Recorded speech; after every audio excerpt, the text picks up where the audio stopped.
জয় রাধাবল্লভ, জয় গৌর, জয় নিতাই।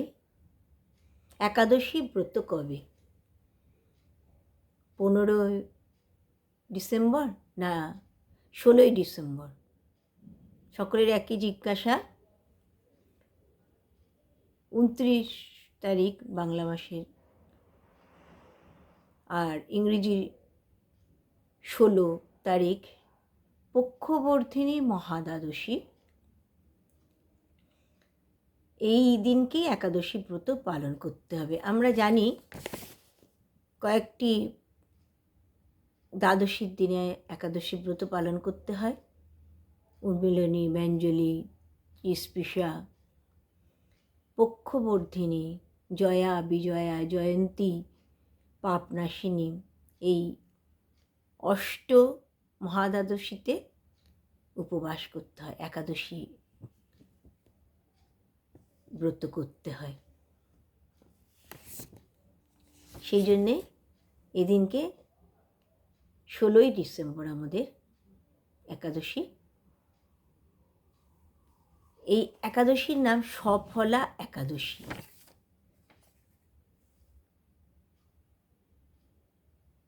সফলা অর্থাৎ এই স্ত্রীবাচক শব্দ, এটি এসছে সফল কথা থেকে। সফল কথার অর্থ আমরা সকলেই জানি, অত্যন্ত সহজ, কৃতকার্য হওয়া, চরিতার্থ হওয়া।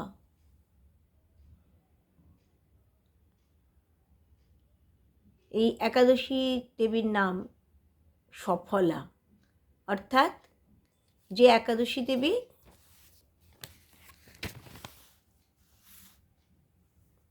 ত্যাগ, বৈরাগ্যে পরিপূর্ণ ভক্তের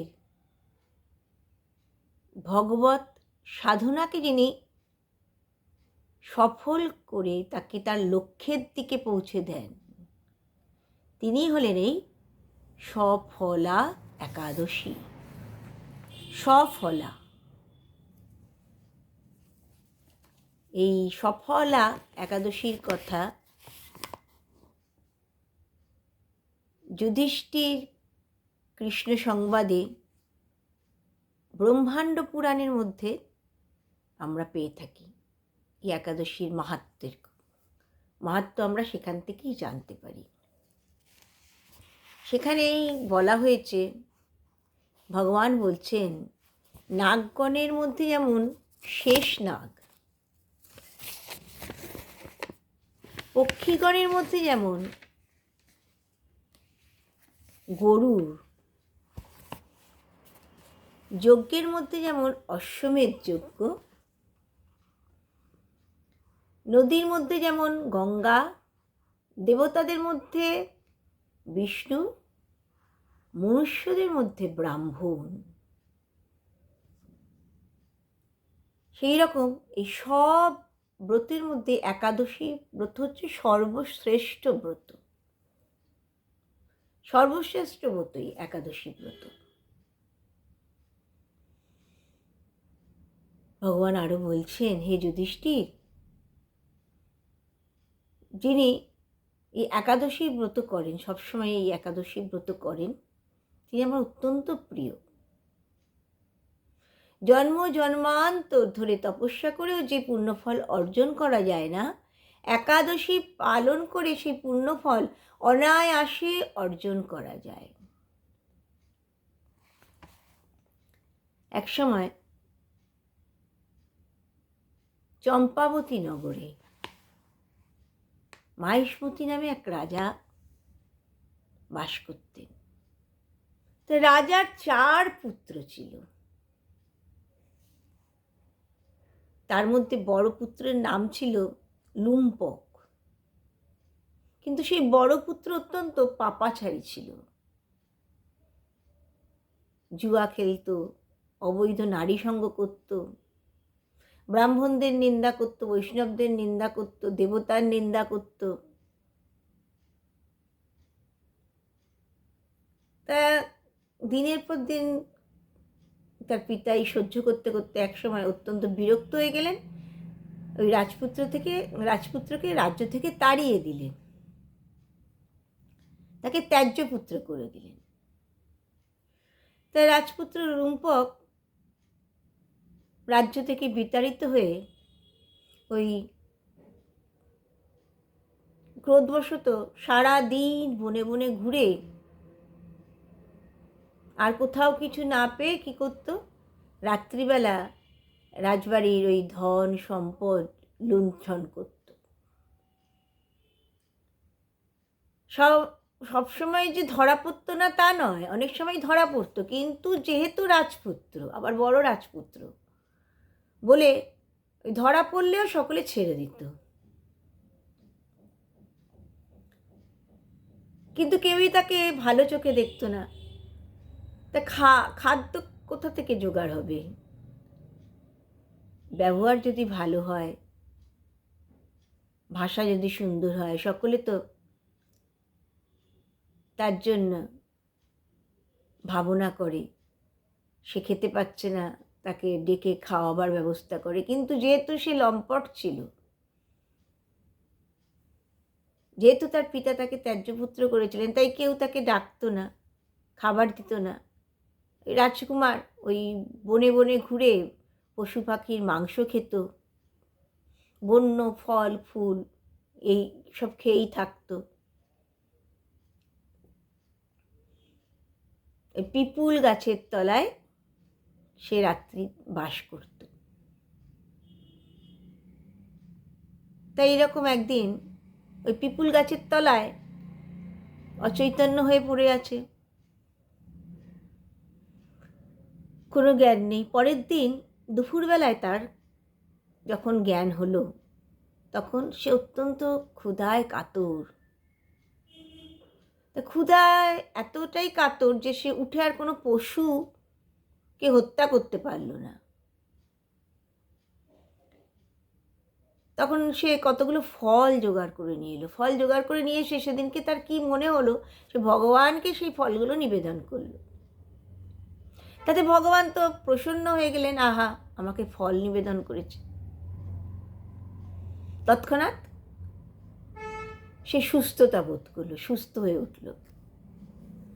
আর ওই রাত্রি সে জাগরণ করেই কাটিয়ে দিল।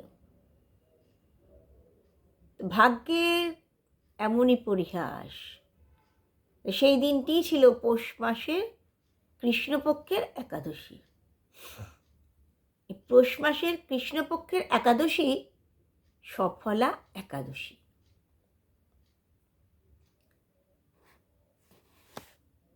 নিদ্রিত হতে পারল না, মাংস গ্রহণ করতে পারেনি, ফল গ্রহণ করতে হয়েছে। ফলে তার একাদশী ব্রত করা হয়ে গেল, সফলা একাদশী ব্রত করা হয়ে গেল। ভগবানও কৃপা করে তার পূজা গ্রহণ করলেন।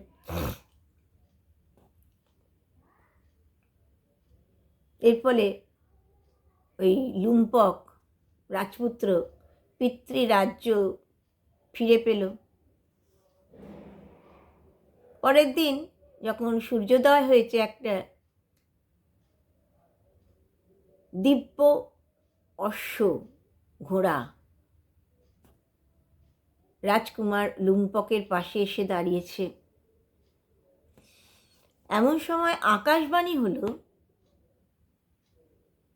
হে রাজকুমার, ভগবানের অনুগ্রহে আর সফলা একাদশীর প্রভাবে তুমি রাজ্য লাভ করেছো, আর সেই রাজ্য নিষ্কণ্টক হবে। তুমি তোমার পিতার নিকট যাও, ফিরে যাও আর রাজ্য উপভোগ করো। রাজকুমার অত্যন্ত আনন্দিত হলো। পিতার কাছে ফিরে গেল, ফিরে গিয়ে রাজ্যভার গ্রহণ করল। পিতা অত্যন্ত আনন্দিত হলেন। লুম্পক সুন্দরী স্ত্রীকে পেল, পুত্র লাভ করে সুখে আনন্দে রাজ্য পরিচালনা করতে লাগলো। লুম্পকের জীবনের পরিবর্তন ঘটে গেল।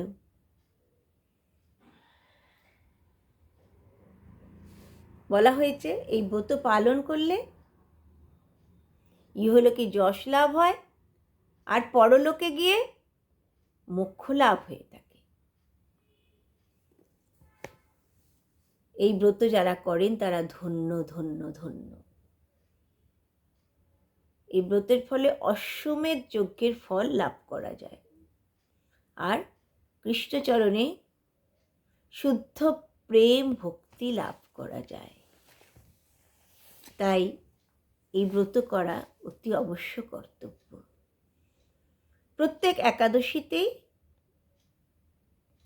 বেশি সময় ধরে স্তব প্রার্থনা কীর্তন হরিনাম করার কথা বলা হয়েছে, জপ করার কথা বলা হয়েছে।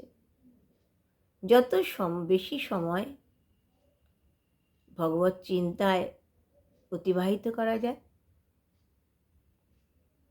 একাদশীর দিন সেই জন্যেই সচেষ্ট থাকতে হবে। হরিবাসর অতি অবশ্যই করতে হবে। আর অন্য কথা না বলে ভগবত গীতা পাঠ, শ্রীমদ্ ভাগবত গ্রন্থ পাঠ, আরও চৈতন্য চরিতামৃত পাঠ, চৈতন্য ভাগবত পাঠ ইত্যাদি করার জন্য সচেষ্টতা রাখতে হবে। আর সব কাজের মধ্যে থেকে ওই হরিনামটা যেন চলতে থাকে, হরিনামটা যেন বন্ধ না হয়। হরে কৃষ্ণ কৃষ্ণ কৃষ্ণ হরে হরে, হরে রাম রাম রাম রাম হরে হরে, হরে কৃষ্ণ কৃষ্ণ কৃষ্ণ হরে হরে, হরে রাম রাম রাম হরে হরে, হরে কৃষ্ণ কৃষ্ণ কৃষ্ণ হরে হরে, হরে রাম রাম রাম হরে হরে, হরে কৃষ্ণ কৃষ্ণ কৃষ্ণ হরে হরে, হরে রাম রাম রাম হরে হরে, হরে কৃষ্ণ কৃষ্ণ কৃষ্ণ হরে হরে, হরে রাম রাম রাম হরে হরে, হরে কৃষ্ণ কৃষ্ণ কৃষ্ণ হরে হরে, হরে রাম রাম রাম হরে হরে। জয় রাধা বল্লভ, জয় গৌর, জয় নিতাই। ও পারণের সময়টা বলা হয়নি। পারণ পরের দিন পালন করতে হবে।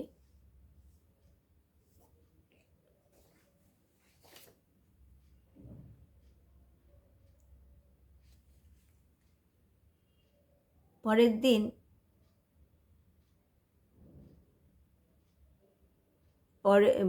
সকাল 9টার মধ্যে পালন করে নিলেই হবে।